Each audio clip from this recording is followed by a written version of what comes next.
can do to enter his web of sin. But don't go in. Golden words he will pour in your ear, but his lies can't disguise what you feel. For a golden girl knows when he's kissed her, it's the kiss of death from Mr. Goldfinger. Pretty girl, beware of his heart of gold. This heart is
golden words he will pour in your ear, but his lies can't disguise what you feel. For a golden girl knows when he's kissed her, it's the kiss of death from Mr. Goldfinger.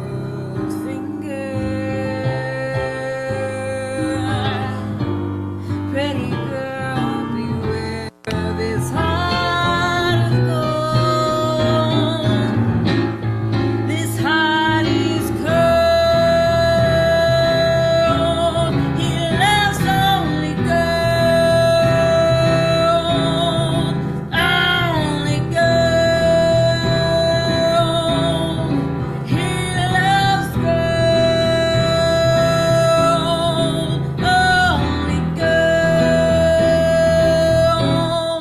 He loves gold.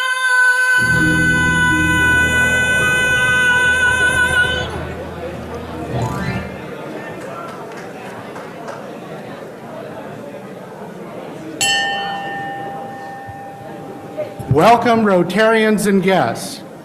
My name is Pizarro, Sal Pizarro, and I'm your president. I'd like to welcome you to the 5,363rd meeting of the Rotary Club of San Jose. As always, I'd like to thank our greeting line. This week, it was the Disaster Relief Committee, which is chaired by Terry Chapman. Let's give them a nice round of applause. I hope you enjoyed the martini reception we had and the performance we just heard. I'll tell you a little bit about all of that and why I'm dressed this way. So what we just heard was a rendition of Goldfinger by local jazz musician Kevin McCulloch and his now wife Jem, and we had hoped to have them here in our space today. They were excited about the prospect of performing with their band, the Moonraker 7. But Kevin and Jem got married over the weekend and they are on their honeymoon. So instead, they said, can we send in a recording? And I said, sure, whatever you want to do. I'd love to have you be part of this. So we had the martini reception and we had Kevin and Jem, because you may not know this, it may not be a holiday at your house, but today is Global James Bond Day. So 60 years ago today, the first James Bond movie, Dr. No, starring Sean Connery, was released in the United Kingdom. And there's been all sorts of celebrations going on in the UK, and there's a documentary on Apple TV+. I'm a big history fan, in addition to being a big James Bond fan, if you hadn't guessed that yet. And I love coincidences in history. And so things like, if you knew that Franklin Delano Roosevelt and Adolf Hitler came to power at the same time in 1933 within weeks of each other.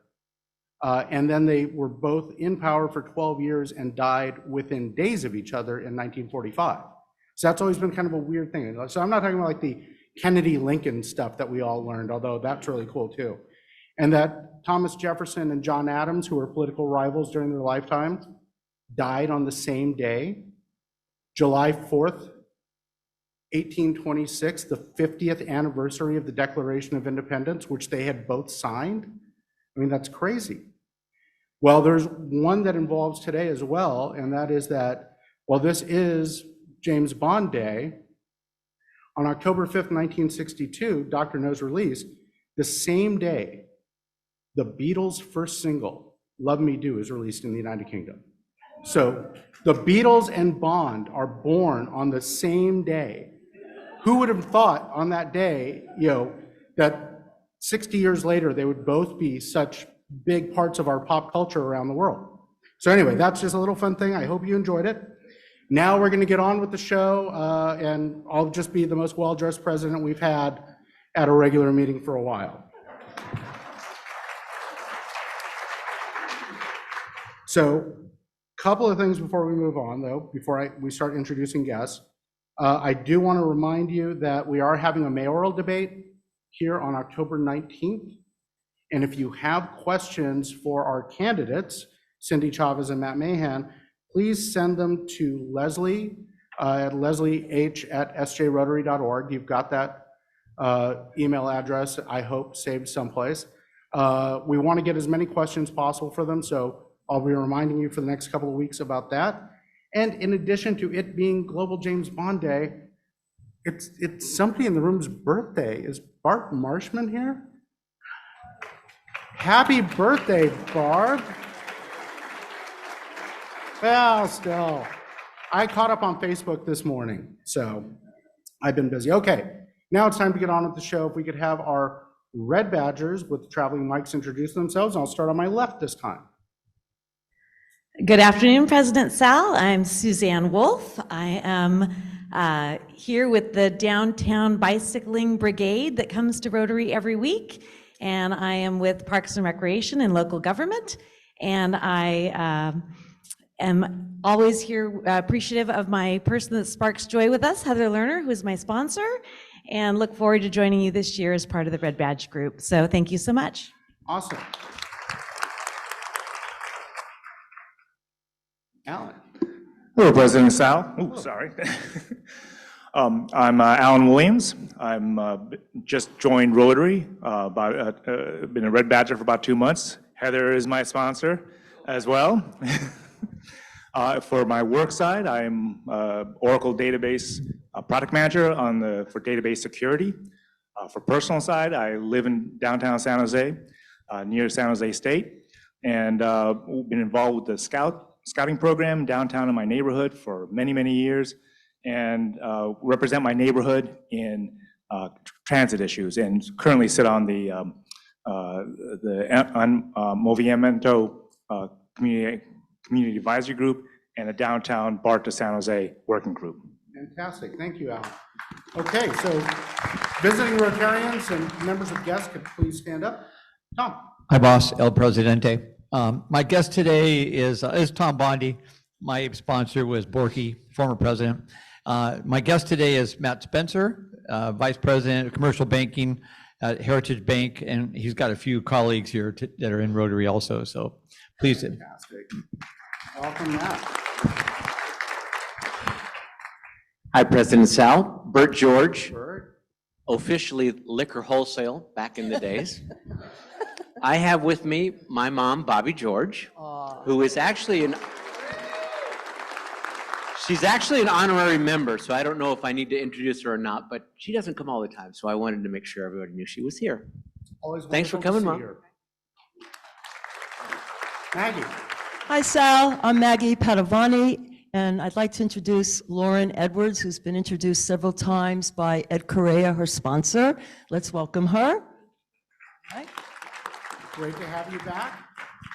Kay Crawford. Hey, President Sal, Gay Crawford Media Consulting. I will introduce George Fisher later, but I am so happy to have with me Jose Mendez, daughter Karina and Consuelo, who's going to cry, our dear friends over many years who have a special relationship with Dr. Fisher, and John Dubois, some of you may remember, the co-owner of KICU Television, also a good friend of George's and a volunteer with the American Cancer Society, 50 years or so. His wife Donna, who I won't say anything about, and Jim Horry, who is here with the YMCA. He's the new executive director, and it's a real pleasure to have Jim join us today. I think that's it. Wonderful to have you all here.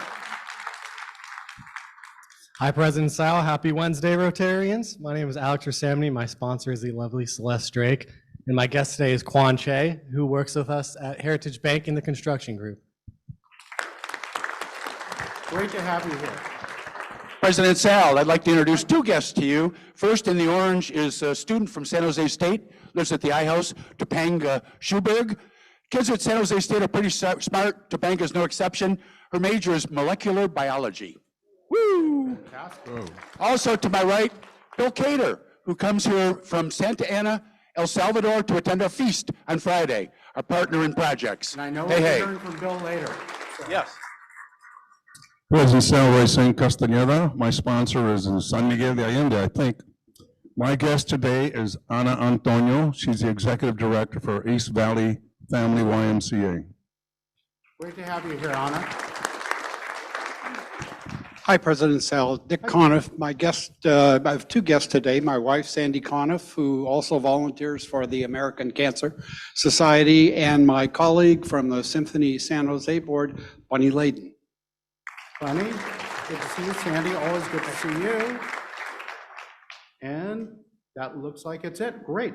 Now we're going to move on to something else that's exciting. We're going to get an update on our next big project from Terry Chapman and Matt Bell.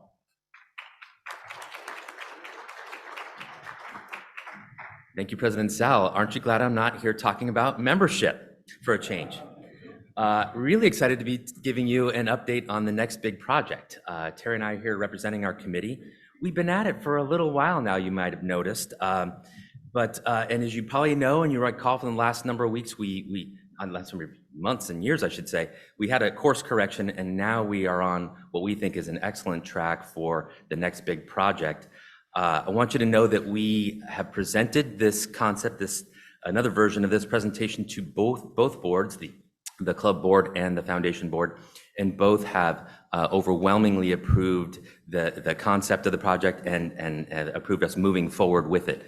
So good news there.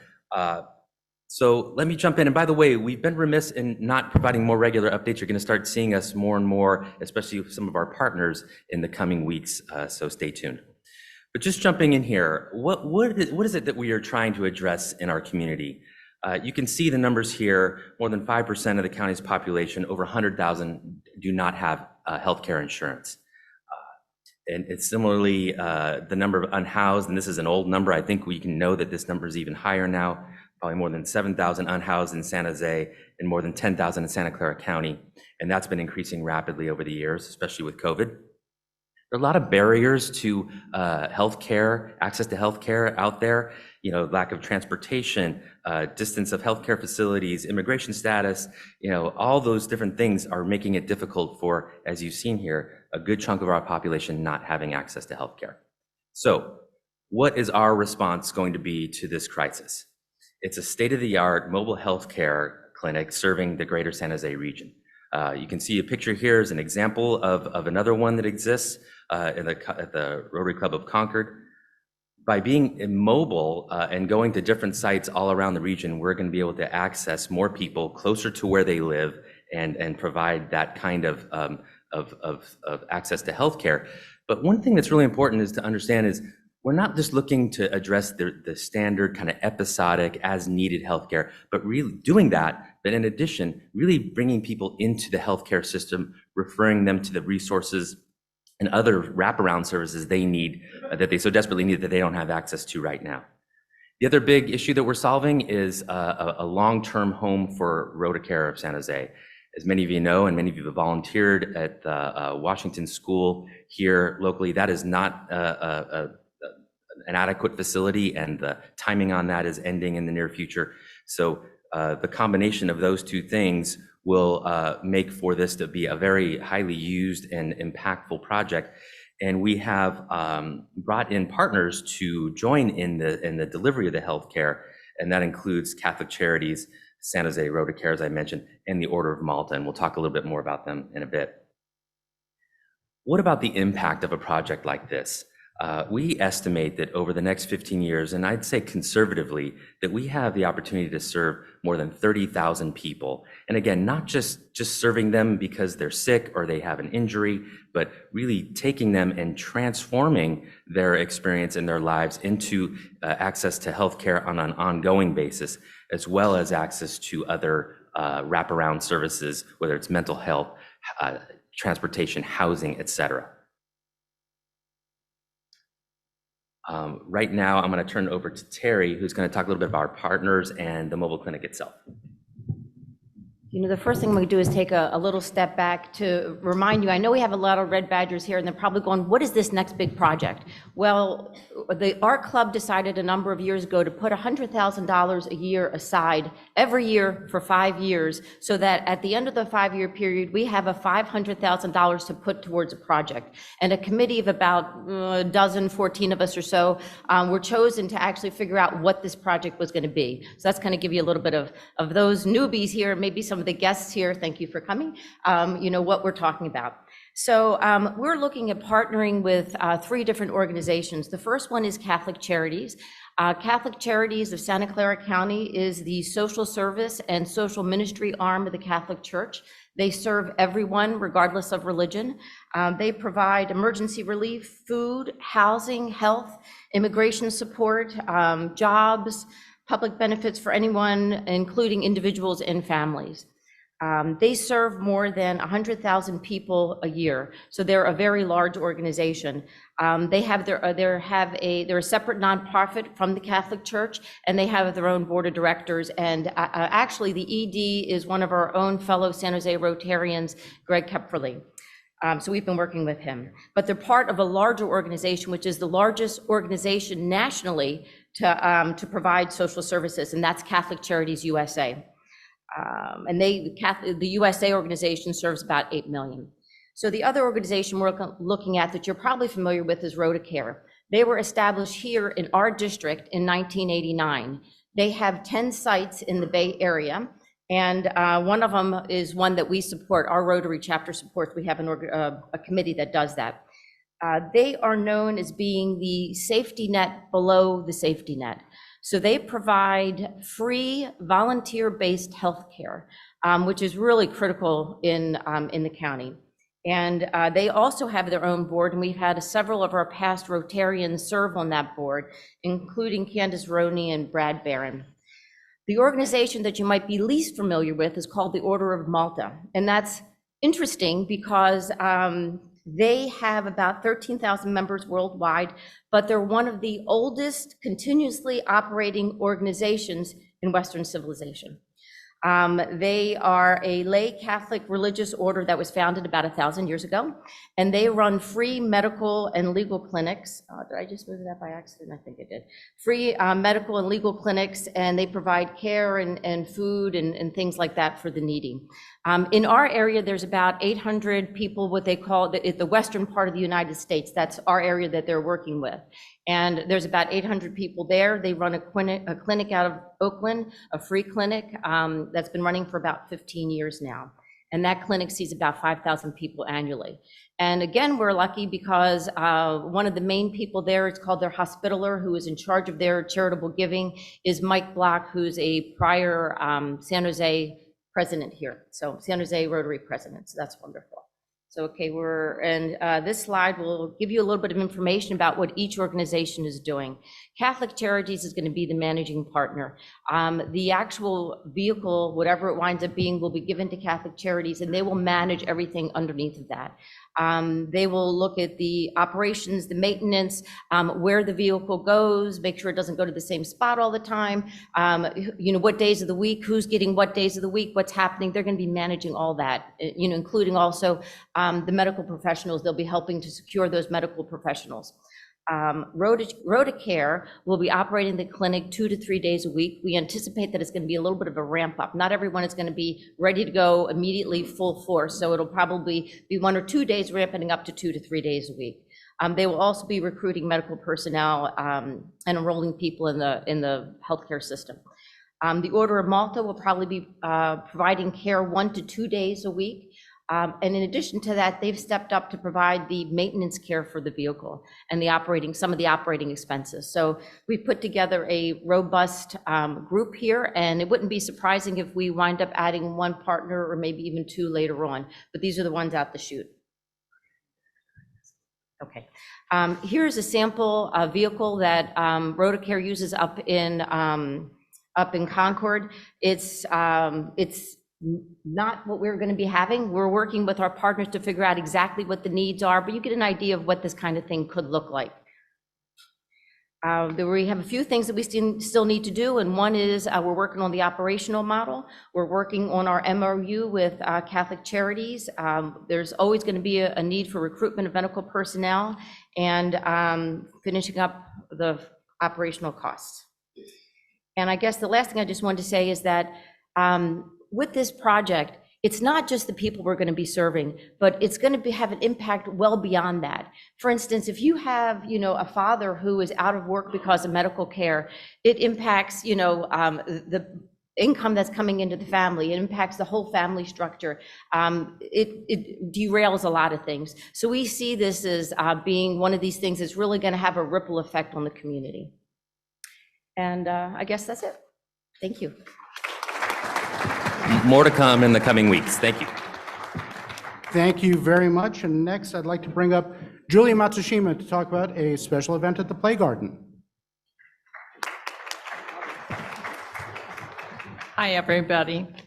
So I'm here to invite you to the Rotary Play Garden annual picnic. It's Tuesday, October 25th at 4:30. The picnic starts at 5. This is our annual picnic for families who benefit from the park the most. That's a private event. The park will be closed. It's for the families who use the park and Rotarians. All of you are invited, especially if you have children. And if they haven't been there yet, please bring your children. It's an awesome park. There will be sandwiches by Eric's Deli for $15 a person. Beer and wine will be hosted by the committee. And there will be some words from our community leaders, and most importantly, a sneak peek at the Play Garden's expansion, which is doubling the size of the Play Garden. So we're adding another, I think it's about 4 acres. So you should come and see that. There will be some nonprofit exhibitors there who serve the families.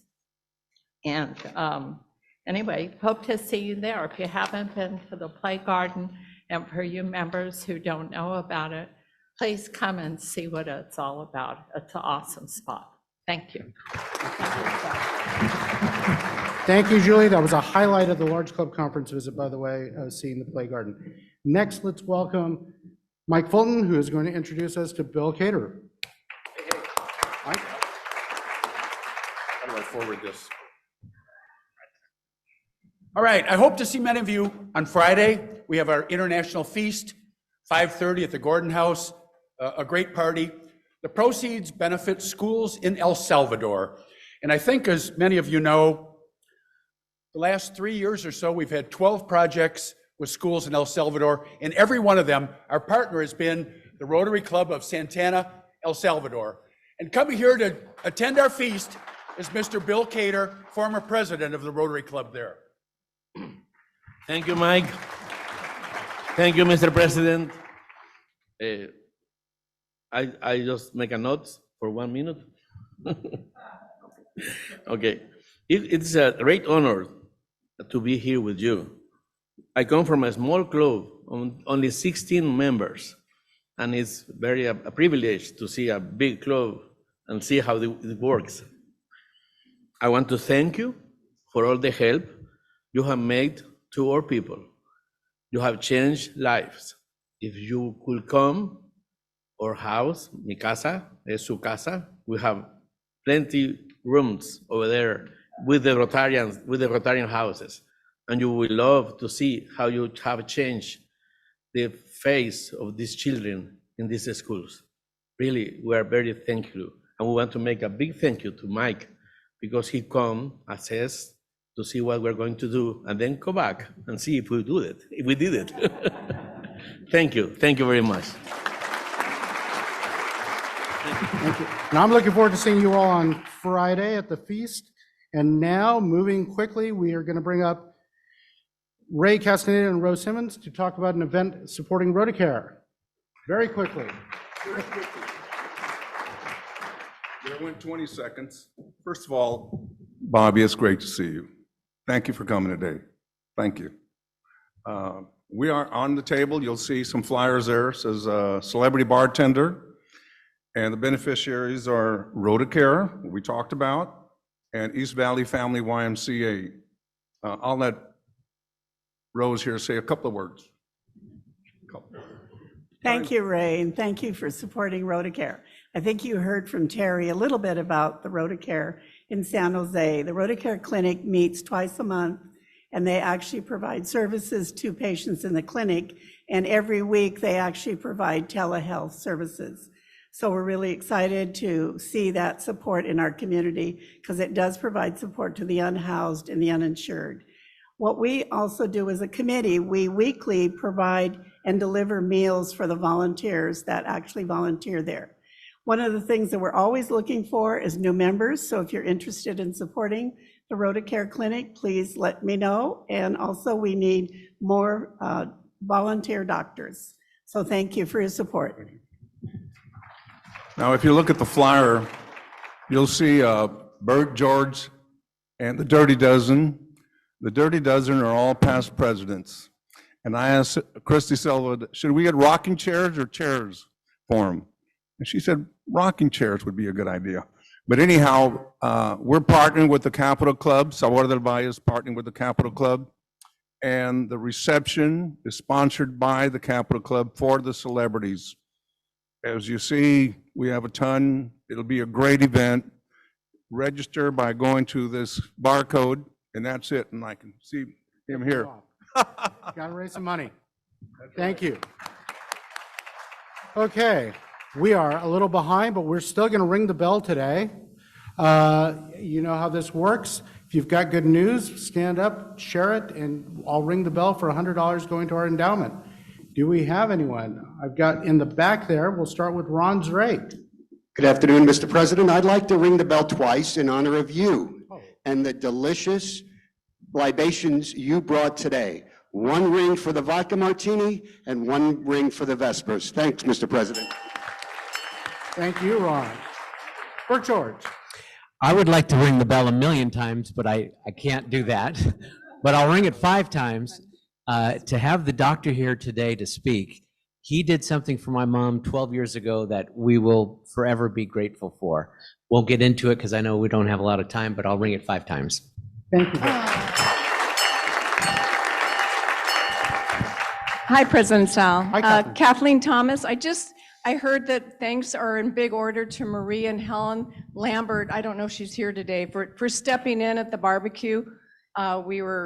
Both Mauricio and I were absent. So anyway, thank you so much, Helen, and thank you so much, Marie, for taking that over. Hi, Sal. President Sal, Howard Loomis. I'd like to announce that we have 3 COVID grandchildren. So one is Tessa, she just turned 2. The second is Wilder, and he is 15 months. And the third is Bennett, and he is 4 months. So is that 3 rings there? 5 rings. 5. Georgie. This is Georgie Heff. I would like to say I'm so appreciative of the scientists and the doctors and the nurses that deal with cancer. I had stage 4 colon cancer for about 5 years, and I was eventually able to receive a miracle drug called Keytruda. And even though it wasn't yet approved for colon, Kaiser still gave it to me because I think that was the last option. Anyway, I just also want to say that I'm so appreciative during that time period that all my fellow Rotarians always gave me well wishes, and that was awesome, and it really helped me get through this. So I want to ring the bell for 10 times. Wow, thank you.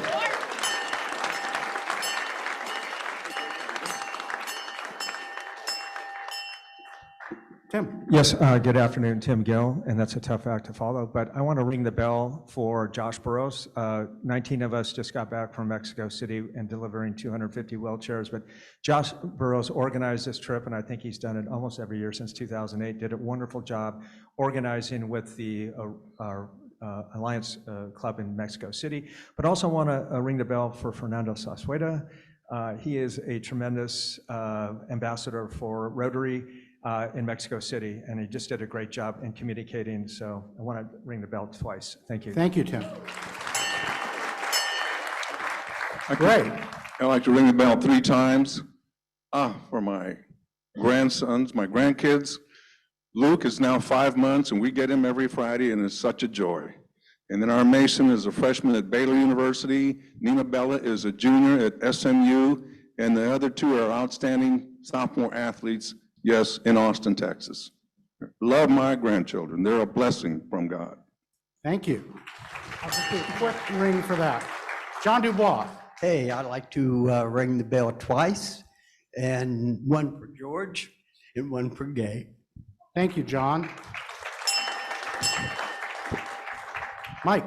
President Sal, I'd like to ring the bell twice for the newest member of our club, my son, Mitch Fulton. Okay. Yeah. Hi, my name is Karina Mendez. I want to ring the bell for my dad, Jose Mendez. He's currently getting treated at Stanford, and I want to thank Dr. Fisher and Gay for Stanford Oncology and Cancer Care Point. Thank you so much. We've had great CT results, great MRI results thus far, and I want to thank you and ring the bell for him. Thank you. Okay, I think is that it? Or do we have, okay. Thank you very much. So we're a little behind, so we're gonna skip through. I will quickly tell you, we'll hear from Lenore Keeve later, but Thanksgiving program's coming up, so if you would like to participate, please get in touch with her. And of course, next week's Lee Weimer's event, we will be talking about that later. And I will get through all this. Unhoused Impact Committee needs volunteers, October 29th. That will be in the bulletin. And now I'd like to bring up Gay Crawford to introduce our speaker.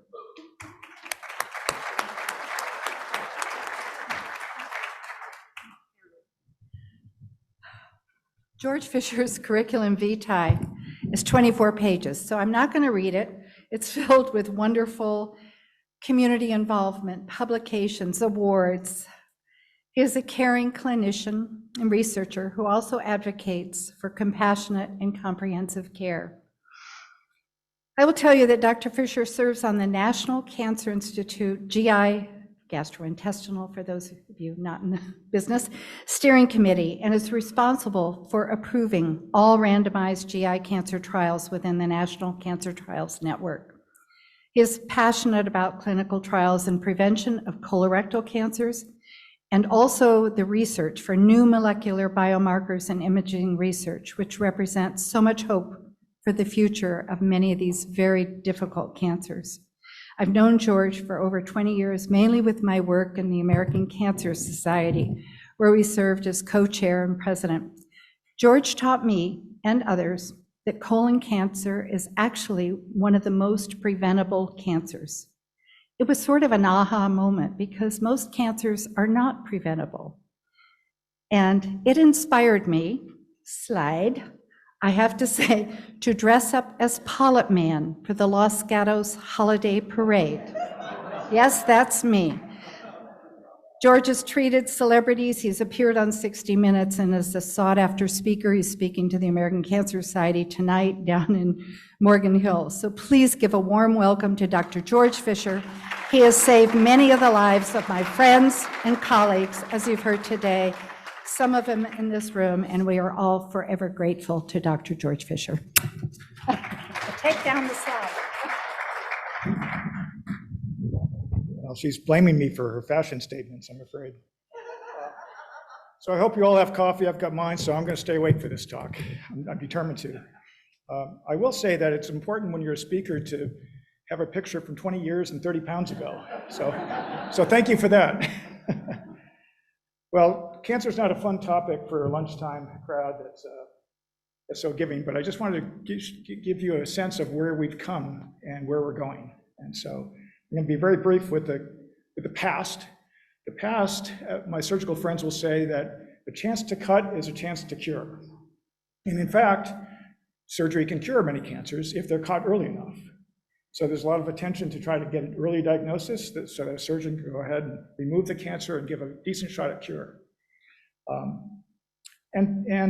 This is, I'm glad you referenced Dr. No. This is Dr. No, a famous radiation oncologist, with James Bond, sort of a patient who's not really excited about radiation therapy, but radiation therapy has also made tremendous strides.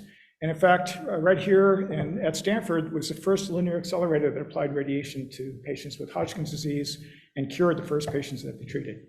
That same facility is now at the Smithsonian Institute. So there's a lot of local lore about radiation oncology here at Stanford. Dr. No was not at Stanford. I think he was a UCSF guy. And then chemotherapy, of course, I don't want to picture chemotherapy. Chemotherapy, someday I'm going to look back on chemotherapy, and Jose, thank you for coming. I'm sure you'll agree, we'll look back on chemotherapy as those barbaric days. Those days where we gave sort of indiscriminate poisons to people, hoping that we killed more cancer cells than normal cells. And in fact, it can work. It certainly can work. It just doesn't work as well as we like it to. It's not as elegant, and we're looking forward to something better to replace it. There's another area that's sometimes called biologic therapies, targeted therapies, precision therapies. It implies that we're going after a specific molecular target. So I'm glad we have a molecular biology student here. A specific molecular target in the cancer cell that if we can hit that target, knock it out, we can cripple the growth of the cell or perhaps even make it die. In fact, that's not a new thing. That we've had that for hormonal therapy for breast cancer and subsequently for prostate cancer, where in breast cancer, if you find estrogen receptors, you can give them estrogen-like drugs and block that receptor so that the tumor stops growing and indeed can shrink. So that's not a new thing, but it's something that we've had in the past. So what about the present? We've made great strides in refining our operations and having less invasive operations. Everyone's heard of laparoscopic surgeries for abdominal cancers, and now robotic surgeries, which are even less invasive potentially. We also have bigger operations that are safer than they used to be, so we can remove larger things or more tissues safely. We have also kind of put the cart in front of the horse. So historically, we go ahead and remove the cancer, and if we thought there was a high risk of recurrence, we'd give some radiation or chemotherapy afterwards to kind of mop up whatever's left. Now we know that if we give, in some cancers, chemotherapy and radiation beforehand, we can shrink the cancer and make that surgery a little bit less invasive, less morbid, or we can increase the odds that surgery will be successful by shrinking the cancer so that the surgeon can get it all out. What's more is, since we all worry about the metastasis, those are the cells that have spread from one place to another place in the body, those are the ones that we need chemotherapy for, because chemotherapy, for better or worse, goes everywhere in the body. So it's equal opportunity to kill cancer cells within the liver, lung, bone, wherever they may be, but also has some collateral damage. So that's putting chemotherapy and radiation first. Now, we've come a long ways since the hormone days for breast cancer. Now we have targeted therapies for other cancers that are not hormonal. We have targeted therapies for For breast cancer that has a HER2/neu marker on it, and HER2/neu is a cancer protein that drives the growth of the cancer cell. But we can knock it out, and the first drug to knock it out was a drug called trastuzumab. That's one of the things we learn in medicine. We learn to pronounce multisyllabic words. And then pharmaceutical companies shorten them to Herceptin, so it's very easy. And so Herceptin was one of the first drugs out. Now there are a half dozen drugs out that target HER2/neu, including some new ones that are intended to get the immune system to target HER2/neu. So that's an exciting area. Osimertinib or Tagrisso is one that's revolutionized care for lung cancers. So anyone diagnosed with a lung cancer gets a molecular phenotype, gets molecular studies on lung cancer, and if you have an EGFR mutation on that lung cancer, this simple pill that you take every day works far better than chemotherapy. What our hope was is that we'd find the Achilles heel, the molecular Achilles heel in every cancer, and you do a molecular test, you find that Achilles heel, and the pharmacist would kind of reach back and say, oh, okay, you need this drug, and then the story would be over.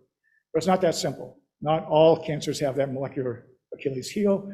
Not all cancers have a heel that we have a drug for. So plenty of room for improvement. I'm going to spend most of the time today talking about immunotherapy. So immunotherapy, we use drugs that inhibit certain proteins, and I'll get to describe that a little bit.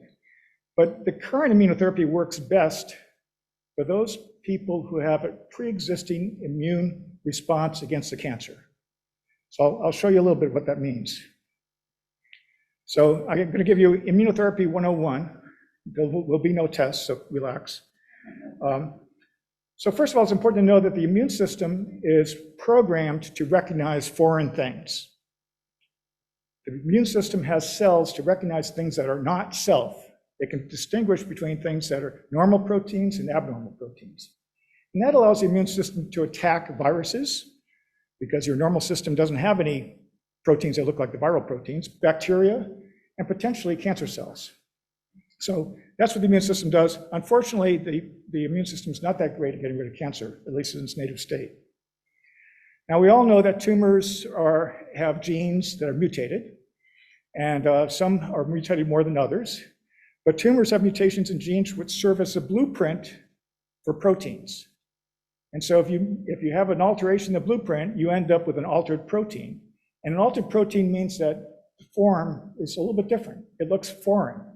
It doesn't look like self anymore. It may be functional, it may work perfectly well for what its job was, but it might be recognized as a foreign protein by the immune system. So at least there's potential there to get the immune system excited and attack something. Now, proteins that arise from mutated genes are called neoantigens. And these proteins on tumor cells have the potential for being recognized by T cells. T cells are the immune cells that are capable of attacking any cell that has a mutated protein. Any cell, really. So what does the tumor do? The tumor puts up a defense. This is sort of very Darwinian in that the tumors can evolve to defend themselves against the immune system. So here you have a tumor that has foreign-looking proteins. There are a bunch of T cells roaming around the tumor ready to attack, and all the tumor has to do is put up this one molecule called PDL1, and it turns off the T cells. So now you've got a tumor full of T cells, and we always used to wonder, what the hell are they doing there? Well, they're there, but they're not doing anything because PDL1 is shutting them down. So the immunotherapy that we have today, most of the drugs we have today block the PD-1, PDL1 combination, and therefore take out the primary defense that the tumor has against the immune system.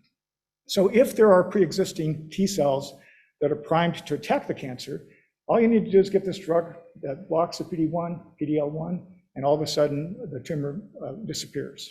It's a modern miracle in my time. I'm going to tell you a little bit about one specific subset of cancer because I think it's a proof of concept that we might apply to all cancers eventually. Turns out that there are some tumors that have defective DNA repair. What does that mean? It means that they're proteins that normally repair DNA that we all have in our bodies, that some tumors just don't repair DNA very well. Well, if you don't repair DNA very well, every time you make a new cell and make a new set of blueprints, you make mistakes and you don't fix them. Therefore, tumors that have this DNA repair deficiency accumulate lots of mutations. In fact, thousands of mutations. Now, all it takes is one good mutation for the immune system to recognize. But if you have 1,000 mutations, the odds that T cells will recognize something go up dramatically. So these tumors, which have thousands of mutations, thousands of errors, make malformed proteins that look foreign to the immune system, generate an entire army of T cells. The problem is T cells didn't work until the PD-1 drugs came along. Now they work. So this is just an example.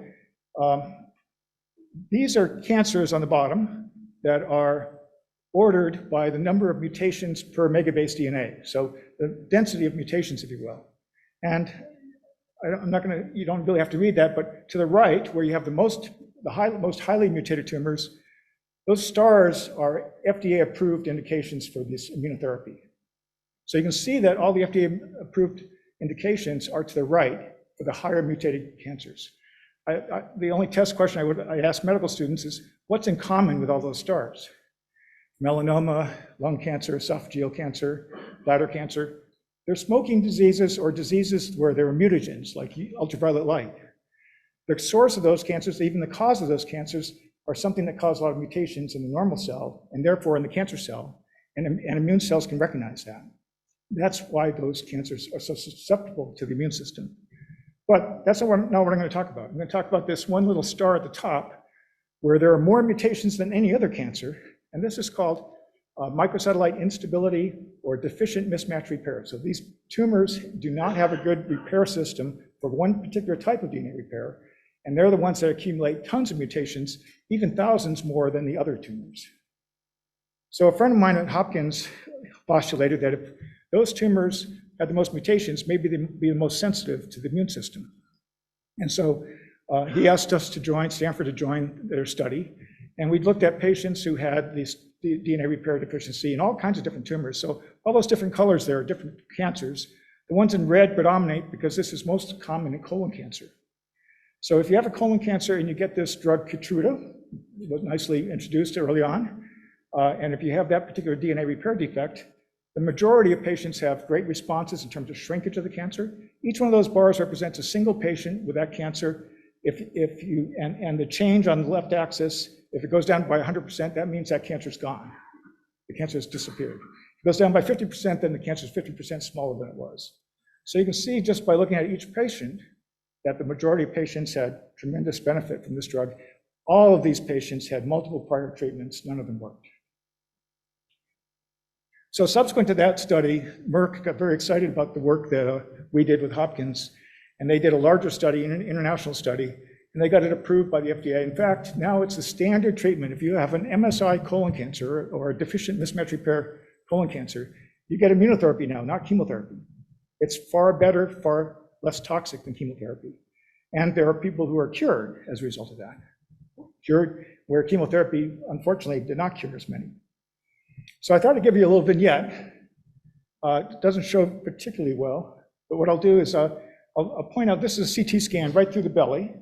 And on the left side of that CT scan, you can see this hazy thing that goes right to the abdominal wall. So this is a slice right through the belly, and that hazy thing represents a tumor in the colon that has gone out of the colon and actually invaded the abdominal wall. So this person came in to see me with a mask. You could see it, you could feel it. It was tender, it was uncomfortable, but he was eating, drinking, and lost some weight, but he was doing okay otherwise. So we did some molecular analysis on the tumor and found out that he in fact had this deficient DNA repair, and therefore we predicted that he had thousands of mutations. So we gave him some very mild chemotherapy and one of the Keytruda drugs, so the immunotherapy. So what happened is 4 months later, there was much less cancer. So now you can see where that abnormality was, how much less of it there is. There's still some defect in the abdominal wall, so it's different from the rest of the muscle, but we were very pleased. We said, okay, well, now let's send a surgeon in to remove it. So that's what we did. We sent one of our surgeons in, and there was no cancer. So they took out the abdominal wall, took out the right colon, and there was no cancer in any of the specimens. Pathologists couldn't find any cancer. That was a 12-centimeter tumor that just disappeared. It didn't disappear from the scan. So the scans sometimes underestimate how beneficial this treatment can be, because you can still have an abnormality and still actually be cured of the cancer. So that's the power of these treatments, when you can identify these mismatch repair mutations and use the immunotherapy. So what's the future? That's kind of the here and now. What's the future? Well, we know that some genes drive the cancer's growth, and we have drugs that can inhibit some of those drivers. I mentioned HER2/neu for breast and gastric cancers. We have drugs for that. I mentioned EGFR mutations for lung cancers. We have drugs for that. 95% of pancreas cancers have a RAS mutation. We don't have a drug for that. 50% of colon cancers have a RAS mutation. We don't have a drug for that. About 30% of lung cancers have RAS mutation. We don't have drugs for that. We're getting there, though. We just broke the ice. And I'm going to mention that a little bit. This was a slide I just put in this morning. And I put it in this morning because if you were listening to the radio this morning, Carolyn Bertozzi, a chemist at Stanford, won the Nobel Prize. Yeah. She won the Nobel Prize because she figured out how to link drugs to proteins that used to be thought would be impossible to inhibit. And RAS is one of those proteins where we didn't think that we'd ever have a drug that can inhibit it. So her research, which was very basic, led to new drugs that are working for RAS. We already have 2 approvals for a lung cancer RAS mutation, and on the bottom here, the same things, except these are mice, so same bars. If they go down, all the way down, then the tumor's gone. If they go down halfway, the tumor's 50% smaller. Of course, some go up, that means the drug didn't work for them. But you can see the majority of those tumors shrank with just this new drug that's in a pipeline from a company in Redwood City that hopes to enter phase 1 this spring. So that might be a godsend to many people with pancreas cancer, colon cancer, and lung cancer. I'm going to just give you one more study. This was just presented in June this year. This is from a friend of mine at Memorial Sloan Kettering. And what she did is she decided, well, I'm going to take those MSI tumors, those tumors with deficient mismatch repair of the rectum. So the cancer hasn't spread yet, but we're going to try to treat them with immunotherapy. Now, the standard treatment for rectal cancer, and I won't go into too much gory details, is radiation, chemotherapy, and surgery. Sometimes surgery that requires removing your rectum, and then you have to have a permanent colostomy bag. Sometimes radiation that can cause long-term damage. Sometimes chemotherapy that can leave you numb, tingling with neuropathy. So she decided to enroll 30 patients and give this immunotherapy drug for 6 months. And then if there's any cancer left, then she'd go ahead and do chemotherapy and radiation and then do surgery as appropriate. So she did that, and this is the second patient. It's the only gory slides. I apologize after lunch. On the left, on top, is a tumor in the rectum. Fast forward to the right, that tumor's gone. So by 6 months, the tumor disappeared. On the left in the middle is an MRI with a tumor in the rectum. It's normal MRI by the time the study's done. And on the bottom is a PET scan where you see that bright spot on the bottom with the arrow. On the right, that bright spot's gone. So that was a nice, impressive start to a study. This is the presentation she made at our meeting in Chicago in June. The first 14 patients had complete clinical responses. The tumors disappeared, all 14 of them. She's now up to 17. 17 patients, 6 months out, no cancer, no chemotherapy, no radiation, not even an operation. The cancer's disappeared. So this, I think, is the way of the future. And for particularly those people with this rare inherited, DNA repair defect, you have lots of mutations and therefore an immune system ready to attack. These drugs can be lifesavers without need for any other treatment. It's really phenomenal. So what about tumors that don't have the defective DNA repair? What about most of the people who walk around with cancers? Well, sometimes the PD-1 drugs, these same drugs that work, can work for those other tumors. Not quite as dramatically as the slides I showed you, but it can shrink the cancer and sometimes can make the cancer go away. But that's where vaccines come in, because we can use vaccines to educate T cells, just like the COVID vaccine that worked wonderfully. There are vaccines in development to try to get T cells to recognize cancer cells, not viruses. I think that there's one very nifty little device called a bispecific antibody. It's an antibody that has sort of hinged, a binding site here and a binding site here, and that drug can go in by vein and binds to the tumor on this side, and if a T cell comes by, it binds to the T cell on the other side. So it forces an introduction, a root introduction of a T cell to a tumor cell, and when they meet, the T cell wins. The T cell devours the tumor cell. So that's in process. There are already a couple of these approved for leukemia and lymphoma type diseases, but we're working on getting them approved for solid tumors. So when I say solid tumors, I'm talking about breast, lung, pancreas, gastric, all the more common cancers. I won't go into the details of the next two, TIL cells, CAR T cells. CAR T cells are already approved for treatment of lymphomas and leukemias, particularly in kids. The TCR cells, I'm going to close with that. So this is a study that just got presented a month or two ago, a single case in the New England Journal. That doesn't happen very often. New England journals doesn't like to do single cases unless they're groundbreaking. So this is a patient who had pancreas cancer whose disease came back after chemotherapy and surgery, and she was feeling relatively well. They collected T cells from the patient, so collected lymphocytes, isolated the T cells. Then they took the T cells to a laboratory and genetically engineered them to attack the KRAS mutation that patient had. So now these T cells are primed in the laboratory to attack that T cell. Then they expand them in the laboratory, so they have many more T cells, and they inject them in IV. Now that sounds easy enough, but it takes about 2 months to do. And when you inject these T cells in the body, people get pretty sick. So she was in the ICU for 11 days. She was in the hospital for 11 days, in the ICU for 4 or 5 days. But she got the T cells, she survived the ICU experience, and these little arrows on the slide to the right, that was a CT scan of her lung metastases. Over day 85 and day 126, they're gone. So she's rendered completely disease-free from using her own cells and genetically engineering them to attack the one mutation that all of her current cancer cells have, and that was successful. So one patient does not mean everybody. There was another patient who unfortunately did not respond, but that type of trial is picking up steam, and we hope to learn from that person and find other ways. So Biden's moonshot. He wants to decrease cancer deaths by 50% in 25 years. You can't have a talk on cancer without mentioning tobacco, because it's probably responsible for 30-40% of cancer deaths. Still, less so in California, even less so in Utah. But in the Southeast, where smoking is rampant, very high rates of smoking-related cancers. So we have to do more for tobacco. Equity and access. I told you that screening and surgery early on can certainly save lives.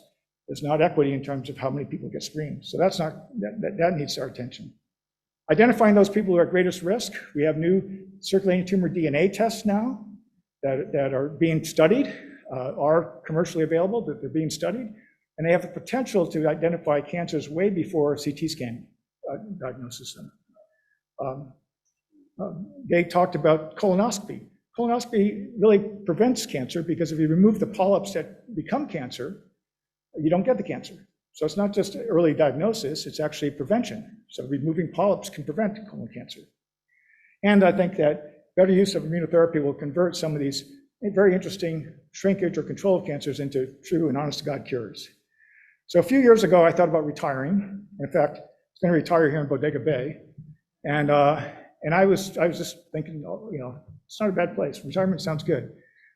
After giving people nasty drugs for 40 years, and making them very sick, and having CT scans make their tumor look a little bit smaller for a few months or 6 months, I couldn't possibly stop now, because this is a golden age of oncology, and we need more research to accelerate the findings from the laboratory to patients. And I'm really confident, more confident than I've ever been, that there is going to be a cure for most cancers. It's just going to take some work. So thank you.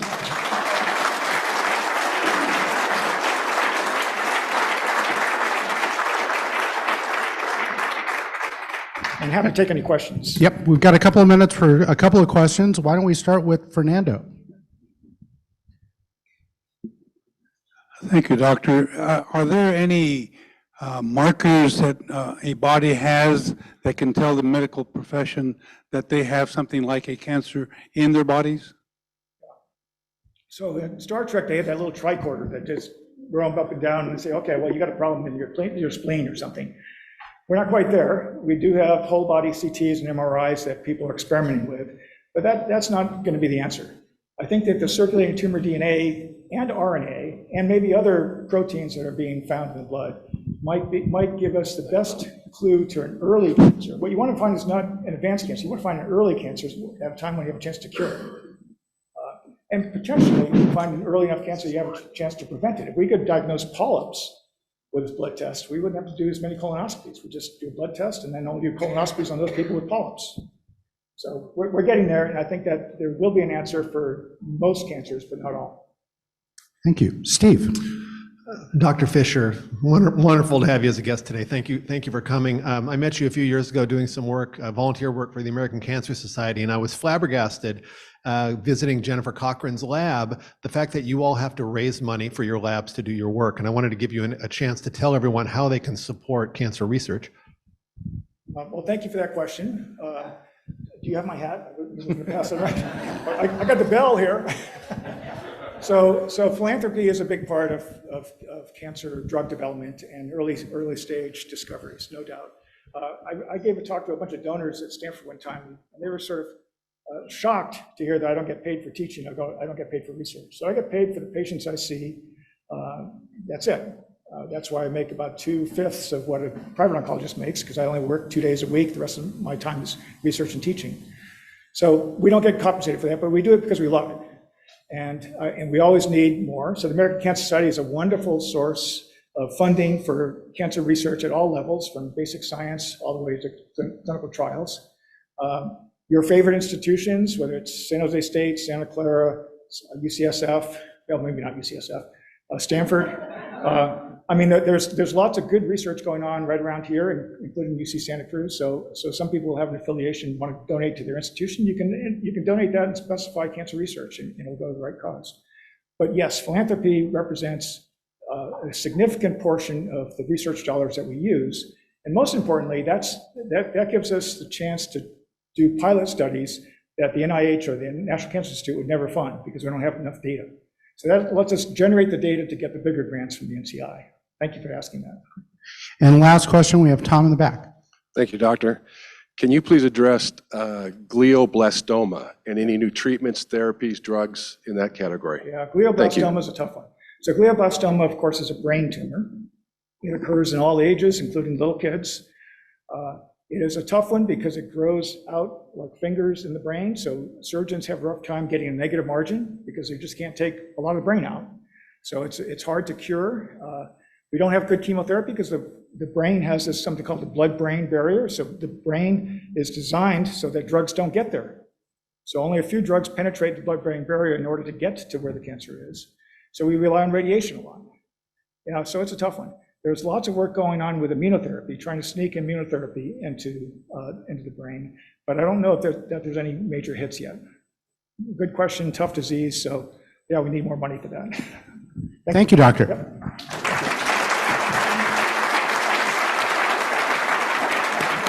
And a donation is being made in your name, Dr. Fisher, to the San Jose Jazz Aid Fund to keep musicians working here in San Jose. Thank you very much. That was a lot more optimistic than I expected it to be. So I think that's great. Next week, of course, we have one of our favorite programs of the year, the Lee Weimer's Emerging Artists Awards. This is very important. It's not here. It's at the Hammer Theater Center. Be sure to arrive early if you're ordering lunch because you can't eat in the auditorium. So don't show up here. Show up to the Hammer. We're going to have a great time meeting this year's artist recipients. So I'll see you next week, and let's keep the good times rolling.